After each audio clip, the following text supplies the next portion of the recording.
সিলেট আন্তর্জাতিক স্টেডিয়ামে জাতীয় ক্রিকেট লিগের টি-20 সংস্করণের প্রথম দিনেই উপভোগ করা গেল এক রুদ্ধশ্বাস ম্যাচ।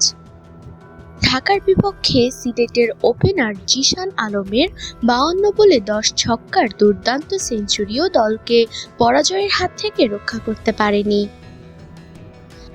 সিলেট 205 রানের বড় সংগ্রহ গড়েও ঢাকার দুর্দান্ত দলগত পারফরম্যান্সের কাছে 6 উইকেটে হেরে যায়।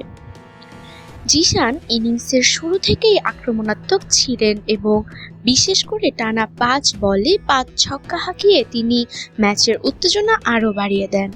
কিন্তু তার এই অসাধারণ ইনিংসকে ছাপিয়ে যায় ঢাকার তরুণ ব্যাটার আরিফুল ইসলাম এবং অভিজ্ঞ অলরাউন্ডার শুভাগত হোমের জুটি।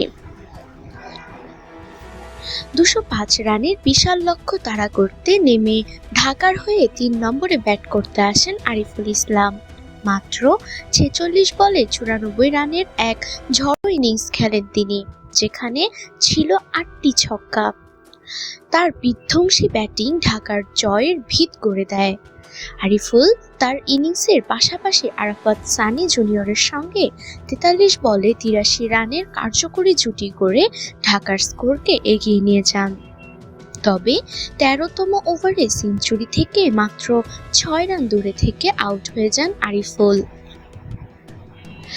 শেষ দিকে অভিজ্ঞ অলরাউন্ডার শুভাগত হোম এবং মাহিদুল ইসলাম দায়িত্বশীল ব্যাটিংয়ে দলকে লক্ষ্যের দিকে নিয়ে যেতে থাকেন।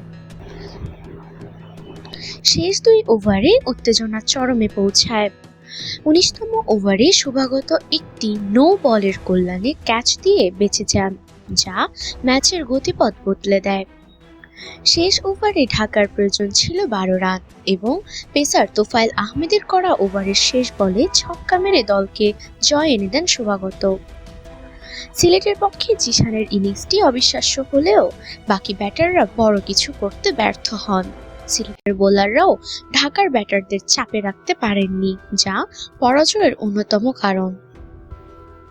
ম্যাচ শেষে শুভাগত হোমের শেষ মুহূর্তের বীরত্ব এবং আরিফুল ইসলামের ঝড়ো ইনিংস ঢাকার জয়ে মূল ভূমিকা রাখে।